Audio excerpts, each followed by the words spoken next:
The Infamous Hour live here on Boom Bap Nation. I'm your host, the Infamous Amadeuz. Make sure you subscribe to me on all social media platforms at the Infamous Amadeuz, and of course the FM radio show, the Infamous Hour, now airing on multiple platforms. Now, unfortunately, I had to take some time off, but I came back with a super dynamic episode. As you're looking at the screen, do not be confused. Daz Dillinger, Capone from CNN, is here on Boom Bap Nation. Fellas, what's up? What's up, baby?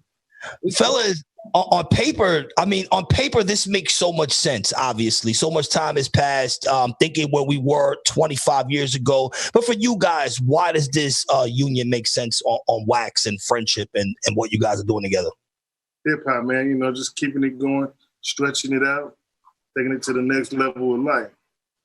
Yeah, that makes total sense. Now, initially, obviously, we lived through so much time, East, West, this, that.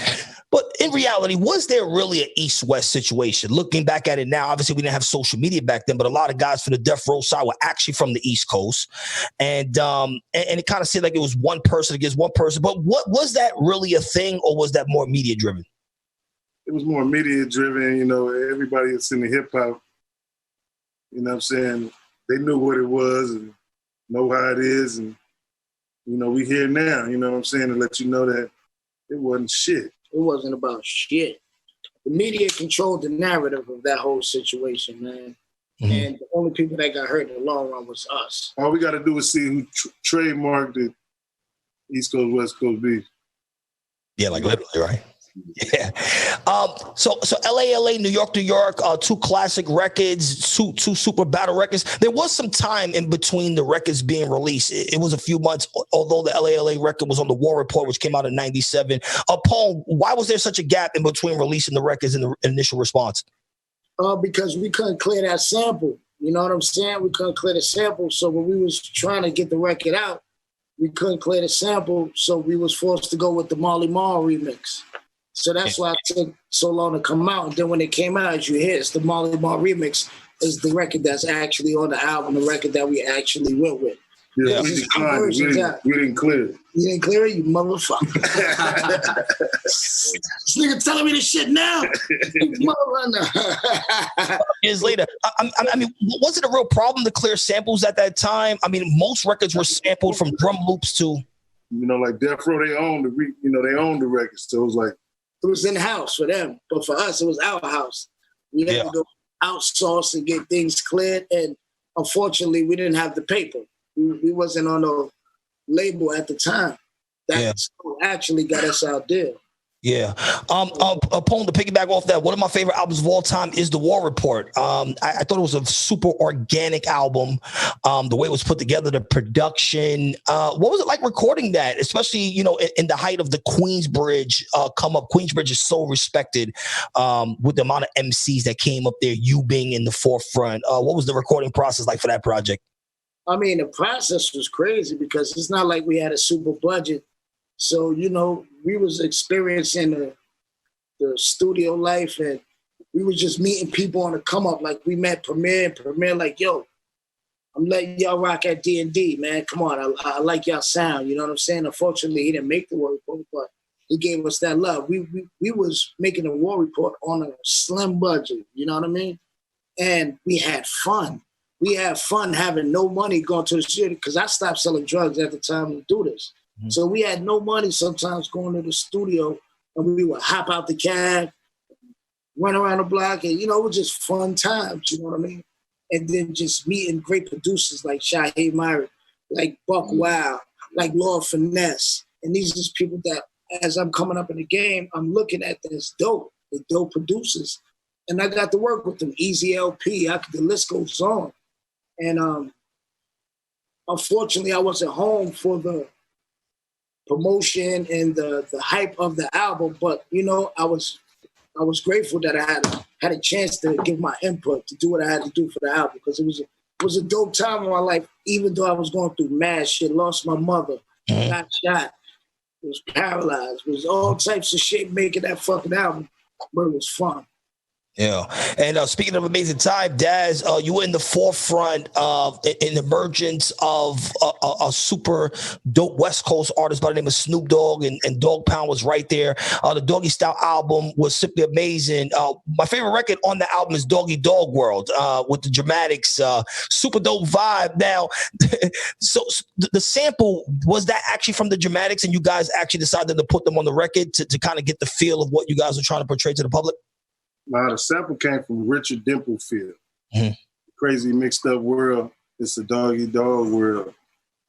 And that's what we used there right there. If you listen to Richard Dimples, that's where we got that song from. So we knew the Dramatics, and so we brought them in to the old school feel. Yeah. Was there any pressure at that time coming out with such an amazing record leading into the Dogg Pound record? You guys had such momentum coming out of California. You and Corrupt, was there any pressure in having to fulfill the steps that was left before you? I know, because we were just all creating, you know what I'm saying? And we just took our time, and, it was our time. Yeah. I produced all the records because Dr. Dre said he was only producing RBX, Rage, and Snoop. Mm-hmm. How did you and Corrupt actually link? I mean, he's from Philadelphia, you're from the West Coast. So how do you guys actually link together? We was on Death Row as solo artists. Mm-hmm. And then we became the Dogg Pound because that's the name of our gang. And so we represented the gang. Yeah. And, the production resume is immaculate. Ambitions of the Ride. I mean, we have a bunch of records produced. I mean, if you could pick one record that defines Daz Dillinger's sound as a producer, what would it be and why? My first song to produce was Dogg Pound for Life, like, you know what I'm saying, for the Dogg Pound. Just hardcore, rugged, rough music, you know what I'm saying, aggressive music. Yeah. Well, live right now, Facebook.com/BoomBapNation. I'm your host, the Infamous Amadeuz. This is the Inphamus Hour. I have Daz Dillinger and Capone in the building. Capone, T-O-N-Y, one of the dopest records of the 90s. You guys shot it in front of Central Bookings. No permit. I mean, how do we, you can't pull that off in 2020. I mean, how did we pull it off in 97 when we just jumping out of cars and just posted up in front of it? It's a different time. Different time, baby. We said we're gonna do it. If we're gonna do it to the fullest. No matter what. Everybody was prepared to take a charge. We had no bail money, so some people might have had to sit. But we posted up in front of Central Booking right downtown Manhattan and shot the video. Police drove by a few times, gave us the look like we giving y'all 2 minutes to leave. We like, fuck y'all. Mm-hmm. We still shot, so we couldn't shoot no more, and we was out. Yeah. You guys represent the epitome of authenticity when it comes to street culture and hip hop. How do we feel about the younger generation? It kind of seems like that message has been lost. Where are we as veterans in hip hop on the stance with the younger generation? I think it's a lot of older generations, really, some of them hating on the young G's. I understand that, they got to give respect where respect is due and give, a lot of the people that came before them credit, but nobody owe nobody shit. Yeah. You know what I mean? I just look at a nigga, just when you see me, respect me. You ain't got to like my shit. You ain't got to respect my shit. You ain't got to love my shit. Just respect me when you see me. Yeah. I put some respect on my shit because I see, like, even with the situation with who was that? With Sticky Fingers and Fredro and Russ? Who was that? Kodak Black, right? I don't like shit like that. Like shit like that, that's when you gotta show your OG status. If you real, that shit would have never happened like that.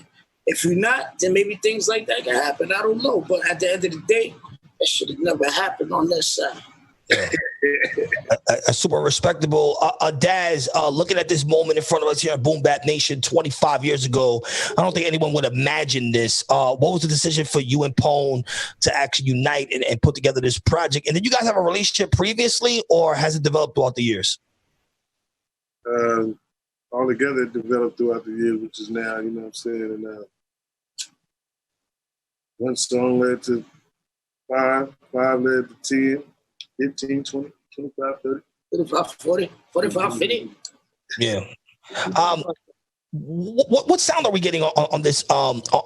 Because the fans are looking like, what are we getting? Are we getting East meets West? Are we getting in the middle? Like, where are we going exactly? We heard the LA New York record, and that was kind of in the middle. So it's like West Coast sound, East Coast drums. Where are we going? Well, we got a few straight West Coast records. You know what I mean? Like, the whole thing about this is to give the people something different. You know what I mean? Us three right here collaborating. You know, this is Merc Beats. He's executive producer on the album as well. You know, we talk and then we get the vibe how it is, and then we just start creating, and then it bounced back. You know what I mean?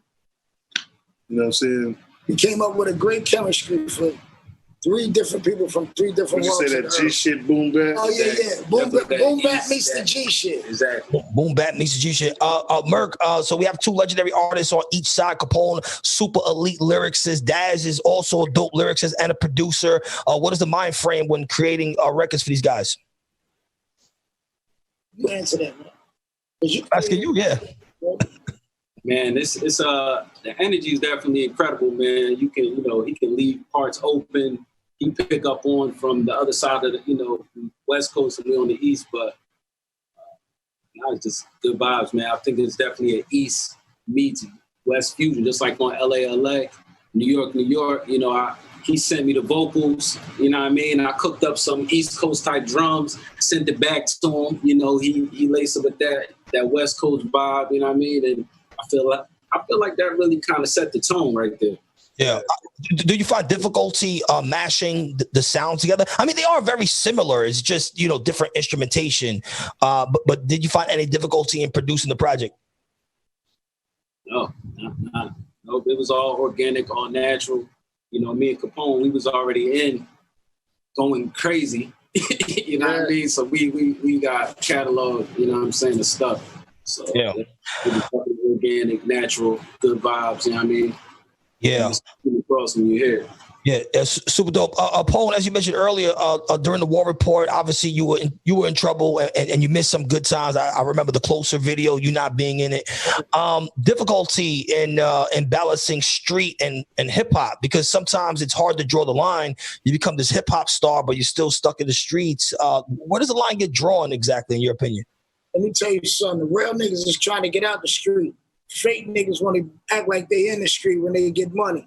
Mm-hmm. If you was in the street for real, that'd be the first thing you do when you get some paper. Get the fuck out. You know what I mean? So all these niggas running around portraying this shit like they want to do this and do that. If you was real before you got on, the first thing you do when you get your papers, get the fuck out. See, I caught my bid before I even got my deal. So some people, back then was like, how the fuck he get caught with all these guns, then he go to jail, he got a record? Mm-hmm. I didn't choose that order of life. The order of life chose me. I got caught with guns. I knew I had a case, and then I got a record deal. Yeah. So I knew during me getting a record deal, I had a case I had to deal with. That eventually I knew I had to go to jail because that was like mandatory jail. So I knew I had to go to jail. It would just win. So I just kept getting postponements to give me this time to record this fucking album. Yeah. Eventually it worked out. Yeah. We're live right now. This is the Inphamus Hour. I'm your host, the Inphamus Amadeuz, powered by Boom Bap Nation and livecast.ca. I have the legendary Daz Dillinger and Capone from CNN. New group, Capone and Daz. Is it Capone and Dillinger? Is that the name of the group? Capone and Dillinger, C&D. We all we got, baby. C&D. Daz, often in the top 5 conversation, I struggle to realize why West Coast MCs are not always in the conversation. You always hear the same guys, Rakim, you hear Kane, but why do you think West Coast is left out? I mean, you guys have elite MCs, Cube, Snoop, Corrupt. I mean, why is it you think that they're not included? I mean, I don't know. That's hip hop. So everybody got their own debate, questions. You know what I mean? That was back then. But then, it's different sections. You know what I'm saying? You got the Rakim era. That was Big Daddy Kane. G-Rap. Yeah. You know what I'm saying? Queen Latifah, MC like Antoinette. Yo-Yo. Yeah, you know what I'm saying? Yo-Yo. And then you got the 90s. Yeah. Yeah. And Dog Pound. And then you got 2000. That's Kendrick Lamar and, another J. Cole's. And, you know what I mean? So it all depends. But, like I said, it's all hip hop. Yeah. The best thing about hip hop on the West Coast is the sound develops, but it always keeps its authenticity. So it's like if you hear East Coast younger artists, you don't really know they're from New York. You think they're from Atlanta. But when you hear West Coast artists, you always know they're from the West Coast, the bass and this thing. Is this something that's practiced along the line, or is it just a part of the West Coast hip hop culture? Just that gangbang culture. It's a gangbang culture. Gunshot for that. Bang, Pone, I see you shaking your head in agreement. So on the East Coast, where do we get lost exactly? It's like I hear a kid from Brooklyn. I think he's from Chicago. I mean, what happened to us? New York is such a melting pot that it's niggas in Brooklyn that came from Chicago. It's niggas in Harlem that came from Detroit. It's niggas in Queens that came from Houston. And they developed over the time, they homies. And then they rap the way they did from their environment. And then, next thing you know, dudes adapt to that way rapping. But I just think the way rap is driven now with social media, it perceives the culture. So, 9 out of 10 people you see online, they're going to rap the same. You don't hear no authenticity. Yeah. Right? Authenticity. Nigga. I think I said it. How many records are we getting on this project? And are the records that we've heard already, are they on there, or is it a completely different project, or where are we going? The records that you heard, like New York, and yeah, they definitely gonna be on the album. They're definitely gonna be on the album. You know what I mean? So we got a lot of joints though, man. So but those two are definitely gonna be on the album. Do we have any features on the project? Yeah. We got Daz, Capone, Nori, Corrupt, Currency, Conway, Styles P, Mr. Fab, Big Gip, Havoc. Yeah. Shit. It's crazy. My brain is trying to work. It's crazy. D Black, Chuck Mike. Shit, my brain is working, man. What about the other song, man? Which one, man? Run to the back. We got Nino Brown. Nino Black on there. I said Nino Brown. That nigga gangster. Yeah, he's Daz moving past this. Is there another Dog Pound album possibly in the works? Do you think the fans may get that, or? Say that again? My bad, champ. I was asking Daz because someone was asking in the chat if there will be another Dog Pound album. Yeah, we got a Dog Food 2 album. You know what I'm saying? We're just marinating right now. Mm-hmm. After we do this documentary for A&E, you know what I'm saying? We're going to see how everybody's feeling after that. So we're doing the Dog Pound actual documentary on A&E. I've seen a bunch of documentaries. I've seen a bunch of Tupac documentaries. I saw you in one with the lawyer guy that does all the cases. I forgot his name, Crumb or something like that. But out of all these documentaries, we've seen a million documentaries. We've seen Resurrection. We've seen that one. We've seen the movie. I mean, which documentary would be most true to life, in your opinion? Not talking about the dog one, but the one that has to do with Pac and Death Row. Which one out of those would be like, all right, that would be closest to what actually happened? I mean, it's all from different perspectives. You know what I'm saying? So maybe somebody was getting their ass whooped and somebody walked in the door. When he walked in the door. Another person telling him, we whooped his ass all the way to the toilet, shit like that. So, all the documentaries is nothing compared to ours. All right. And Capone, any CNN albums in the work? I see you and Nori celebrating the War Report anniversary. Will we get another CNN album? Right now we're working, you know what I'm saying? We're not working on music, but we're working on different endeavors, you know what I'm saying? We got a deal for our merchandise. Mm-hmm. And we're working, you know what I'm saying? We just did the Drink Champs together with the Dog Pound. And, as far as seeing that album go, we're going to celebrate this year our 20th anniversary of the reunion. Mm-hmm. We might give out some new music with that. But other than that, I can't tell the fans when, but I can tell you we're going to drop a great big record that we just did.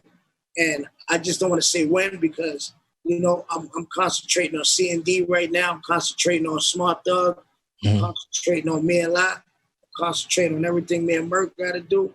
So as far as CNN, wait till the 20th year anniversary, baby. That's in November. We're going to come and just bang them. Boom. And then we got some in the works with CNN and DPG too. So that's all going to play a part in the evolution of new music. So, stay tuned. I'm going to keep you posted, champ. You already know it. Yeah. I definitely appreciate it. Now, obviously, we have a bunch of legendary artists who are putting out records. You guys have records coming out. There's a new Locks album coming out. G-Rap has a new album coming out. In 2020, where is the place for the authentic rap? Because obviously, you don't need radio anymore. So in reality, you really don't need it. You could go direct to consumers like the 90s where you'd have to go to label, have to work your record. You don't need even records that you play in gatherings like club records.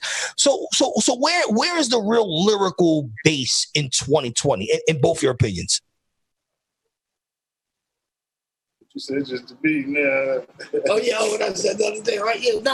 But Dad just reminded me something. No, but right now, lyrical content is overshadowed right now in music because it's more of a club-driven industry. It's more of you catch a motherfucker air simply, and they gonna run with you. You know what I'm saying? You give them something too complex, it's too much lean in their system.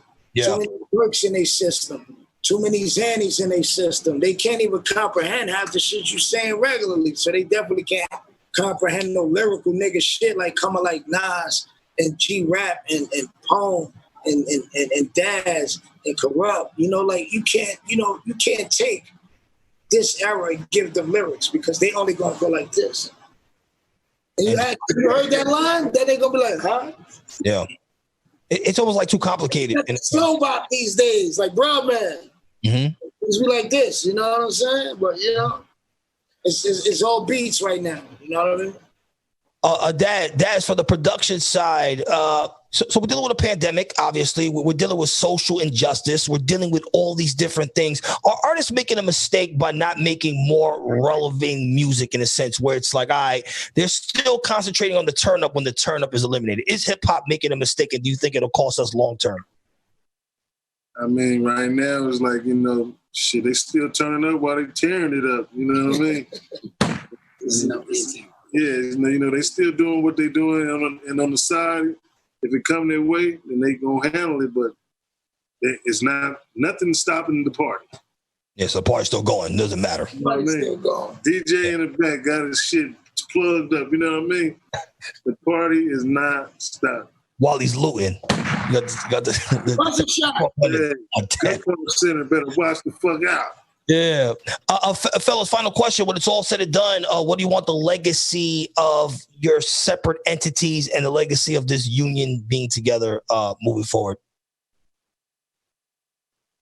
Good music, brought life and happiness, G shit to the game, and continue to make money with my family with it. Yeah, I appreciate it. So, fellas, when is this project dropping? Say that again? When is the project dropping? The project probably dropping the end of next month, most likely. You know what I mean? We got 2 videos we're going to release before the project drops. So, we're going to have the release date on all the videos and everything. So, just look forward to it, man. We appreciate you holding us down. Appreciate y'all. After the project drop, we want to come back and talk some more.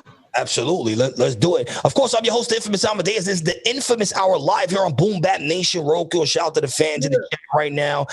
Shout out to Daz Dillinger and Capone in the building. Of course, Burke Beats. He's super dope in the background. He's quiet, but we know his resume. I think you got a Grammy or something like that, right? Did you get a Grammy?